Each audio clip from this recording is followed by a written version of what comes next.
மீனம்பாக்கம் விமான நிலையத்தில் விரிவாக்கப்பட்டுள்ள இரண்டாவது ஓடுதளம் விரைவில் பயன்பாட்டிற்கு வர இருக்கிறது. அடையாற்றின் மேல் செல்லும் இந்த ஓடுதளத்தில் கட்டப்பட்டுள்ள தரைப்பாலம் போதிய வலுவானதாக இல்லை என்ற குற்றச்சாட்டு எழுந்திருக்கிறது. இந்த குற்றச்சாட்டு இரண்டாவது ஓடுதளத்தின் பாதுகாப்பை கேள்விக்குறியாக்கியிருக்கிறது. இந்தியாவில் நீர்நிலையின் மீது கட்டப்பட்ட முதல் விமான ஓடுதளம் என்று பெயர் பெற்ற சென்னை விமான நிலையத்தின் இரண்டாவது ஓடுதளம் தற்பொழுது பாதுகாப்பு குறைபாடு சர்ச்சைக்குள் சிக்கியிருக்கிறது.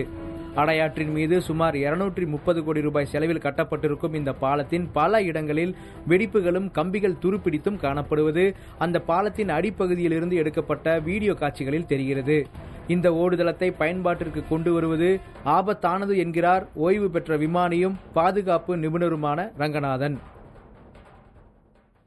ஏர்பஸ் 380யோட வெயிட்டுக்கு கால்குலேட் பண்ணியிருக்கோன்னு சொல்கிறாங்க.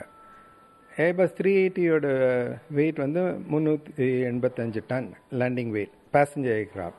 அதே இது ஃப்ரைட்டர்னா 425 டன். இப்போ ஆனால் ஏர்க்ராஃப்ட் எல்லாம் வந்து ஹெவி லேண்டிங் கூட பண்ணலாம் 2G வேல்யூ வரைக்கும். அப்போனா அது டபுள் த வேல்யூ ஆகும். ஸோ இந்த பிரிட்ஜு ஒரு 800 டன் வெயிட்டை தாங்க முடியுமா? எனக்கு ஒரு டவுட் இருக்குது. அது தாங்க முடியாதுன்னு தான் தோன்றுறது. விரிவாக்கம் அவசியம் என்பதை தவிர்க்க முடியாது என்றாலும் அது குறித்த தெளிவான திட்டம் சென்னை விமான நிலைய நிர்வாகத்திடம் இல்லை என்ற குற்றச்சாட்டு எழுந்துள்ளது. பயணிகள் இறங்கிய பிறகு விமானங்களை மற்ற பகுதிக்கு மாற்றுவதற்காக மட்டும்தான் திட்டமிட்டு இந்த பாலம் கட்டப்பட்டதாகவும், எனவே விமானம் தரையிறங்குவதற்கும் புறப்படுவதற்கும் இந்த பாலம் ஏற்றது அல்ல என்கிறார் ரங்கநாதன். பிரிட்ஜுக்கு முன்னாடி லேண்ட் பண்ணி அப்போ உங்களுக்கு மேக்ஸிமம் பிரேக்கிங் அந்த பிரிட்ஜ் மேலே தான் நடக்கும். ஏன்னா எண்ட் ஆஃப் த ரன்வே நீங்கள் இதெல்லாம் பார்த்தானா நேச்சுரல் டெண்டன்சி எவ்வளோ சீக்கிரம் நிறுத்த முடியுமோ அவ்வளோ சீக்கிரம் நிறுத்தலான்னு ட்ரை பண்ணுவாங்க.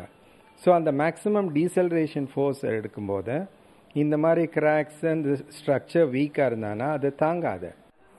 சமீபத்தில் நடந்த பொதுமக்கள் கலந்தாய்வு கூட்டத்தில் பேசிய சென்னை விமான நிலைய இயக்குநர் சுரேஷ், இரண்டாவது ஓடுதளத்தில் கட்டப்பட்டுள்ள பாலம் மிகவும் உறுதியானது என்றும், எனவே பாதுகாப்பு குறைபாடு குறித்து கவலைப்பட வேண்டியதில்லை என்றும் கூறினார். We feel as the clients or rather the users, airport operators, we have taken care of all the safety measures. And design is also we are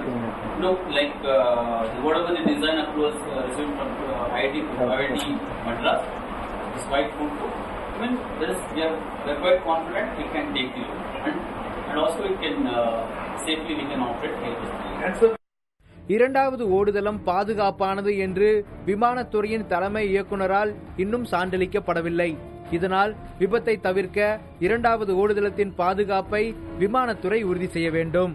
Chennai விமான நிலையத்தில் தற்பொழுது ஒரே ஒரு ஓடுதளம் தான் செயல்பாட்டில் இருக்கிறது. தரையிறங்குவதற்காக விமானங்கள் நடுவானில் பல மணி நேரம் காத்திருக்க வேண்டியது இருக்கிறது.